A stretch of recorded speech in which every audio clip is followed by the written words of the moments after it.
महाराष्ट्र पर्व न्यूज, बातमी सर्वांच्या विश्वासाची। महाराष्ट्र राज्यातील ग्राम रोजगार सेवकांनी 2007 साली नियुक्ती झाल्यापासून तुटपुंजा कमिशनवरती काम केलं। नियुक्ती झाल्यापासून ग्राम रोजगार सेवकांनी आपल्याला मानधन मिळावे अशी सरकारकडे वारंवार मागणी केली होती। शेकडा 75 पैसे, 202 रुपये 25 पैसे अशा अल्प कमिशनवर काम केलं। त्यानंतर 2014 साली 6%, 4% व 2.25% कमिशन देण्यात आलं होतं।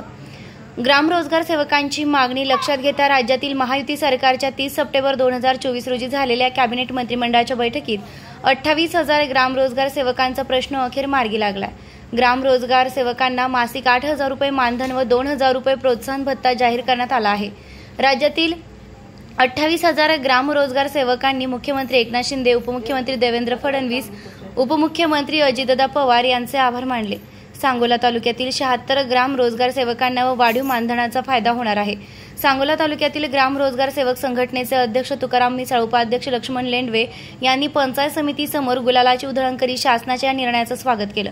सांगोला तालुक्यातील ग्राम रोजगार सेवकांनी आमदार शहाजीबापू पाटील यांच्या कार्यालयामध्ये भेट देऊन आमदार शहाजीबापू पाटील यांचे आभार व्यक्त केले।